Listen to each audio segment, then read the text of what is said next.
Sedikit mengulang dari part kemarin, terlihat Yongking sedang berada di depan sebuah gerbang, dan dari dalamnya keluar sebuah kepala.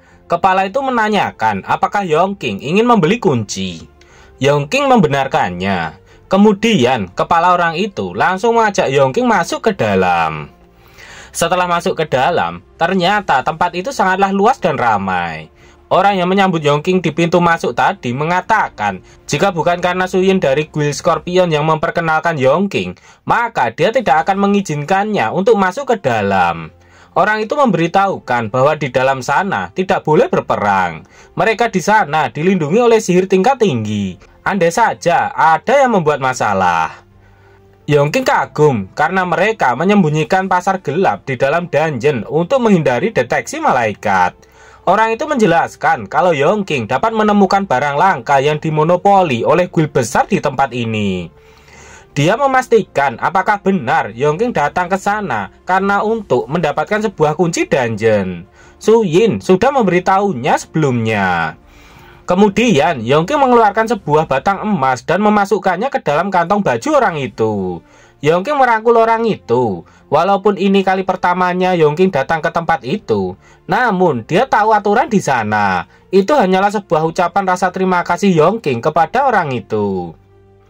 Orang itu pun kagum dengan pengetahuan Yongking yang sangat luar biasa. Dia sudah lama tidak bertemu orang baru yang sangat berwawasan seperti Yongking.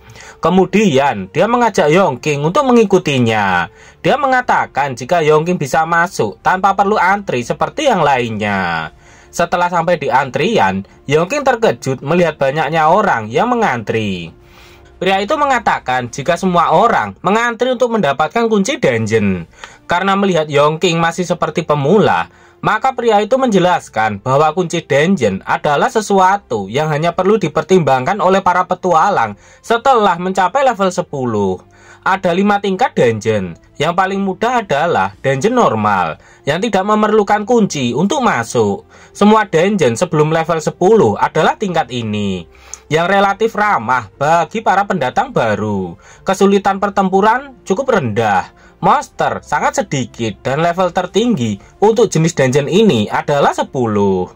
Dungeon berkualitas tinggi yang sedikit lebih sulit yang membutuhkan kunci untuk memasukinya. Dungeon memiliki kesulitan pertempuran yang lebih tinggi. Harta yang didapatkan juga sedikit lebih baik dan memberikan kunci satu level lebih tinggi setelah selesai. Dungeon mengandung obat-obatan sihir, mineral, permata, dan sumber daya lain yang layak. ESP yang diperoleh masih relatif rendah dengan maksimum level 20. Berikutnya adalah kesulitan dan hadiah yang seimbang adalah level dungeon epic. Dungeon ini juga membutuhkan kunci untuk memasukinya. Monster biasa hanya akan memberikan sedikit ESP, tetapi pertarungan dengan bos sangat menantang dan akan memberikan lebih banyak ESP. Menyelesaikannya akan memberikan kunci epic dungeon satu level lebih tinggi dengan level maksimum 30. Seringkali ada beberapa tim yang berdedikasi pada petualang tingkat tinggi yang membawa pendatang baru untuk mendapatkan equipment tingkat tinggi. Bahkan kesalahan sedikit saja dapat menyebabkan kematian bahkan bagi petualang tingkat tinggi. Selanjutnya adalah Legendary Dungeon.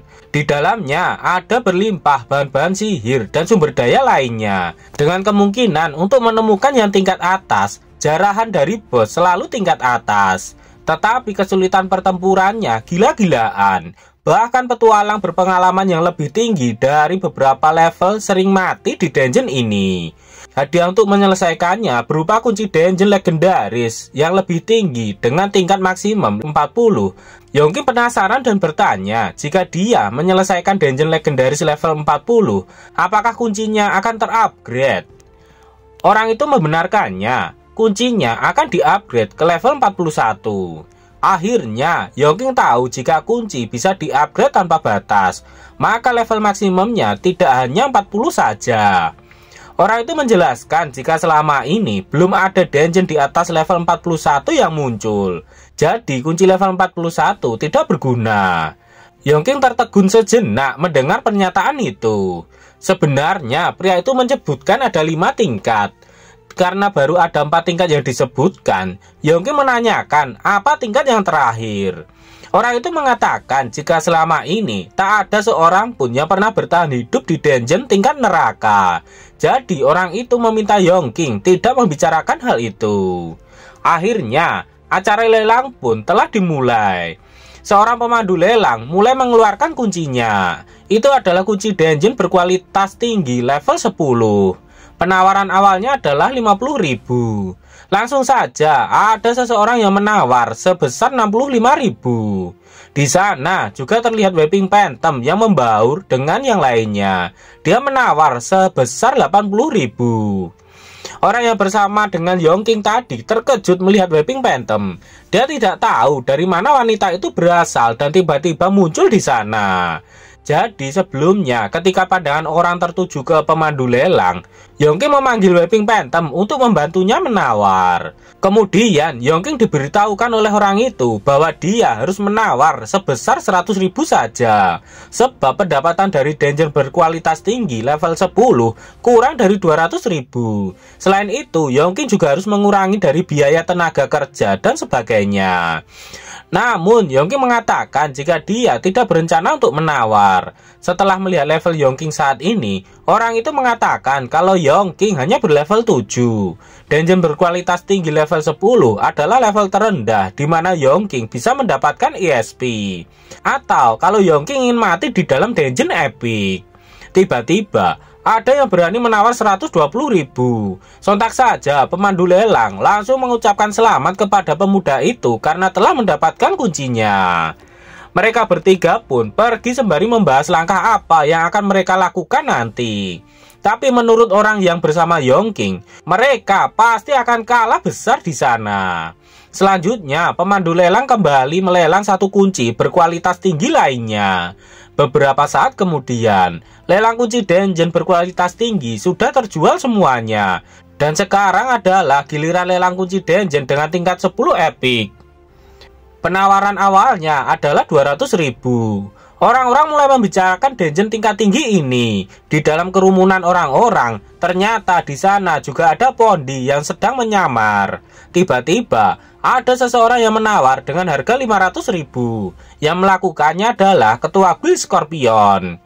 Yongking terkejut melihat siapa yang menawar itu. Menurut orang yang bersamanya, jika mereka ingin mencoba dungeon tingkat epic, mereka minimal harus sekuat dari salah satu dari anggota guild Scorpion. Sebelumnya, Su Yin sudah memperingatkan Yongking bahwa si kadal biru itu akan hadir dalam pelelangan. Yongking penasaran apakah ketua guild itu mengenalinya.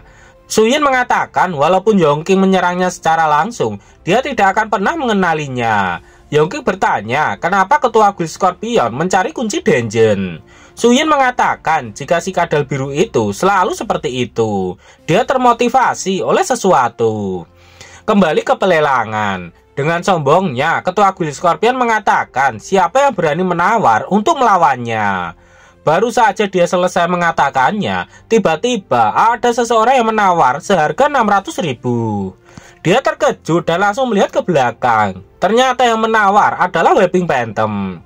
Tak mau kalah, ketua guild Scorpion langsung menaikkan harganya menjadi 1 juta. Yongking terkejut dan melihat ke arahnya. Harga segitu menurutnya terlalu tinggi. Orang yang bersama Yongking mengatakan itu memang dungeon level epic. Tapi dengan harga segitu, kemungkinan itu adalah sebuah kerugian.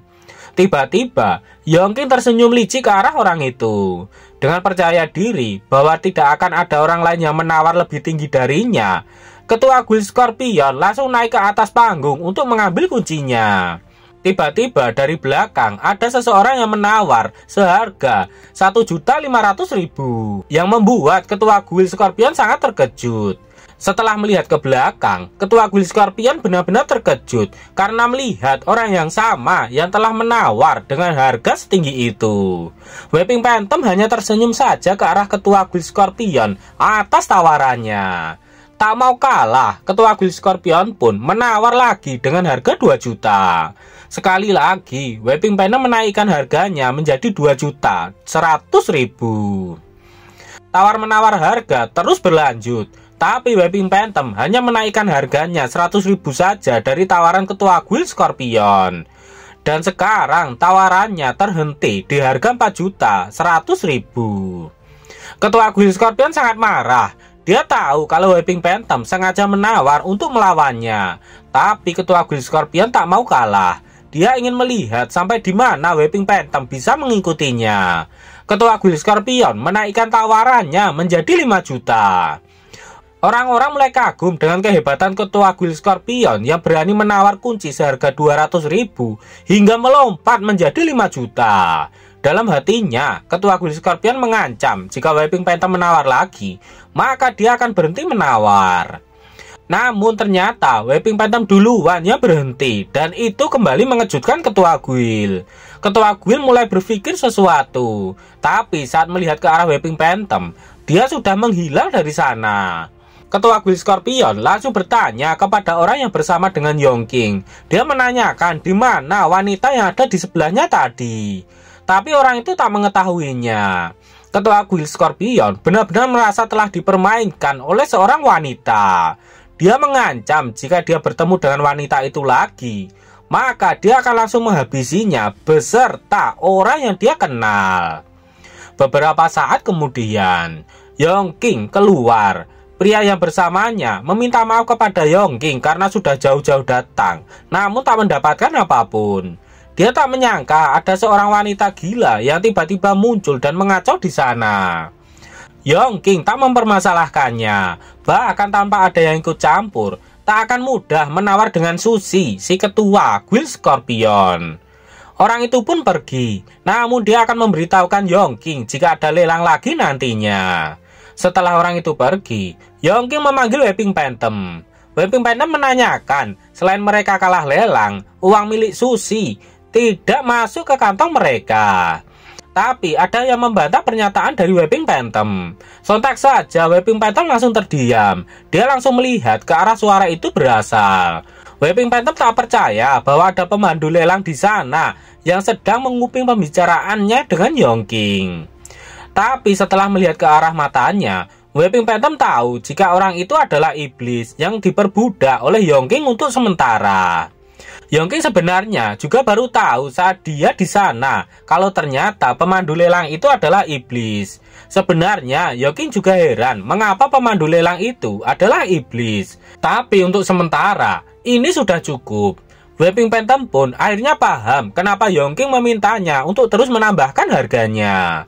Pemandu lelang itu menyerahkan uang dari Sushi. Setelah dikurangi 1 juta yang harus dibayarkan, masih ada 4 juta sisa di kartu itu. Yongking senang karena mereka sekarang sudah punya dana untuk fase berikutnya. Weeping Phantom bertanya bagaimana dengan kuncinya. Sedangkan hari ini hanya ada 1 kunci untuk Dungeon Epic.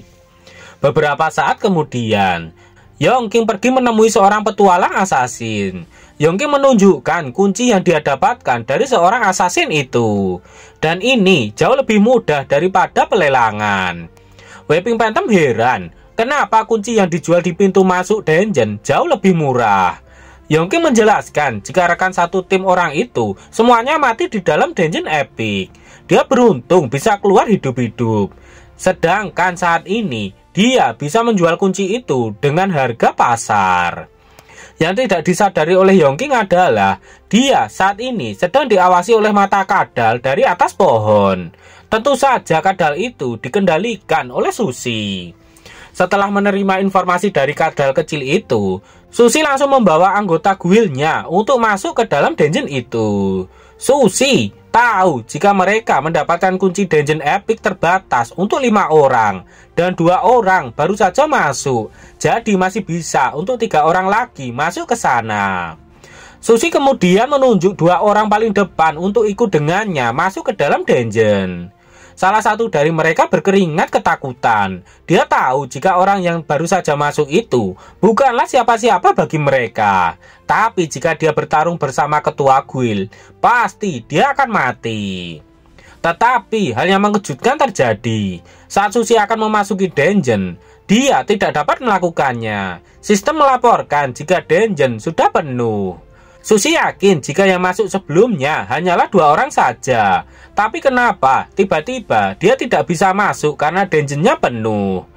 2 orang yang ditunjuk masuk tadi langsung bersujud syukur atas nyawanya yang telah berhasil selamat. Kemudian Susi mengajak bawahannya untuk menyelesaikan dungeon mereka dulu, baru menangani mereka nanti. Sedangkan di dalam dungeon, Yongking mengucapkan terima kasih atas kerja keras para pelayannya. Saat ini ternyata Yongking sudah berlevel 10. Sebelumnya, Yongking sudah mencoba skill penyamaran level milik Suyin dan itu berfungsi dengan baik. Suyin mengatakan jika Yongking bahkan bisa menyembunyikan levelnya jika dia mau. Setelah itu, Yongking akan memberikan kabar gembira bagi para pelayannya. Jadi mulai sekarang, mereka dapat merekrut bawahan mereka sendiri. Skill baru level 10, Legend Iblis Kecil. Pelayanmu sekarang dapat mengubah sebagian besar musuh yang dihabisinya menjadi EMP Iblis Kecil. EMP Iblis Kecil memiliki kekuatan tempur yang lebih rendah daripada pelayan dengan level yang sama. Dan setiap pelayan dapat memanggil sejumlah EMP yang tidak melebihi level mereka sendiri. Mendengar kabar bahagia itu, para pelayan Yongking langsung berteriak bahagia. Namun Weeping Phantom menyadari jika Pondy menghilang dari sana. Ternyata Pondy mencuri stat untuk mendapatkan poin ESP dan bawahannya sendiri. Menurut Pondy, ini tidak seperti sebelumnya, di mana mereka semua berbagi pengalaman dan ditambah levelnya oleh Yongking. Kali ini, semuanya tergantung pada kinerja mereka sendiri. Pondy sangat bersemangat karena mereka masing-masing dapat memanggil EMP mereka sendiri. Menurut Pondy, siapapun yang memiliki EMP paling banyak, pada akhirnya akan mendapatkan dukungan dari Yongking.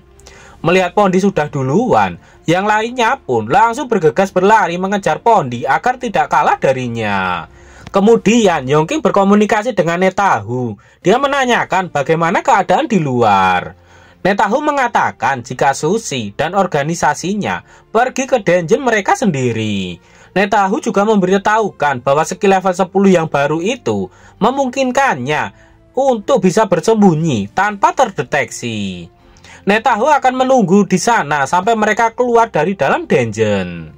Abus, dengan skill ini, kamu bisa bersembunyi di balik bayangan, sehingga sulit terdeteksi.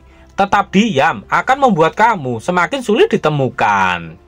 Panel kembali ke dalam dungeon Yongking. Pondy berhenti sejenak melihat kondisi lawan di depannya. Dia melihat ada beberapa massa di sana, dan itu adalah segerombolan tikus penambang. Mandor Tikus menyadari bahwa ada penyusup di sana. Dia adalah manusia tikus penambang level 10. Dia langsung memerintahkan anak buahnya untuk menyerang Pondy. Langsung saja para tikus penambang berlari serta membawa senjata dan alat tambang di tangan mereka untuk menyerang Pondy. Pondy langsung membuat bola api di tangannya. Dia senang karena mereka justru datang ke arahnya sendiri. Namun, sebuah cairan hijau muncul di belakang Pondy dan langsung menerjangnya. Jelas serangan itu dibuat oleh Weeping Phantom. Apakah Pondy akan selamat? Nantikan kelanjutannya di part berikutnya.